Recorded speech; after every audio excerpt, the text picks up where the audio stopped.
క్షమాపణ చెప్పడం ఇష్టం లేక అలా వచ్చేసాను. కాలేజీ నుంచి డీబార్ అయ్యానన్న సంగతి మీకు తెలిస్తే మీరు బాధపడతారని దాచాను గాని మిమ్మల్ని మోసం చేయాలని కాదు. వా ఇంతే కదా, వాట్ల కిందలో బియ్యపు కింద. రేయ్, నేను చిన్నాడిని తీసుకెళ్లి ఏదో ఉడుకు రక్తంలో తప్పు చేశాడని ఒప్పిస్తాను. చిన్నాడు తప్పు ఒప్పుకుంటాడు. నానా, ఆయన చెప్పినట్లు తప్పే ఉందిరా? అన్నయ్య, అవునరా. లెక్చరర్ క్షమాపణ చెప్పి కాలేజీలో మళ్ళీ జాయిన్ అవ్వు. అంటే నేను తప్పు చేశాను నువ్వు నమ్ముతున్నావా? ఈ దేశంలో తప్పు చేసేవాళ్ళు ఎప్పుడు పెద్దవాళ్ళేరా.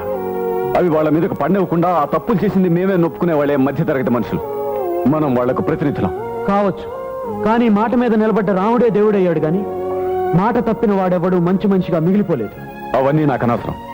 అన్నమాట జవదాటని లక్ష్మణ్లా నా తమ్ముడు ఉండాలని కోరుకుంటానే గాని అన్న మీదకే కత్తి దూసే కిరీట్లా ఉండాలని కాదు. అన్న కోసం ప్రాణాలు ఇవ్వడానికి సిద్ధంగా ఉన్నాను గాని అన్న చెప్పాడని అవినీతి పరులు క్షమాపణ చెప్పను.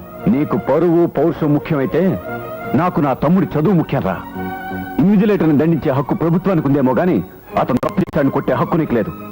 ఆ లెక్చరర్ క్షమాపణ చెప్పి నువ్వు చదువు పూర్తి చేయాల్సిందే. నీకు నా చదువే ముఖ్యమైతే నాకు నా పౌరుషమే ముఖ్యం. పౌరుషానికి పోతే నువ్వు నాకు ఇంటికి దూరం కావాల్సిందే. ఎవరేం చెప్పినా విన్ను. తమ్ముడిని మెకానిక్ గా బ్రతికిస్తున్నాననే నింద ఒక అన్నగా నేను భరించలేను.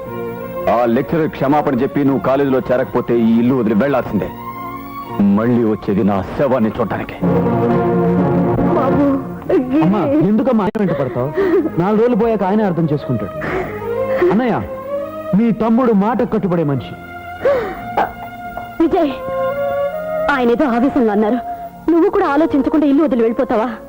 చిన్నోడా, అన్న అంటే తండ్రితో సమానం రా. ఓ మాట అనొచ్చు, దెబ్బ కొట్టచ్చు, తెంచుకొని వెళ్ళిపోతావా?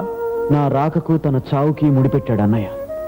ఆయన కలకాలం చల్లగా ఉండాలంటే నేను మళ్ళీ ఇంటికి తిరిగి రాకూడదని నిర్ణయం తీసుకున్నాను. విజయ్, పిల్లో డబ్బయ్యనా, టింగ్ టింగ్ పిల్లో టింగయ్యనా,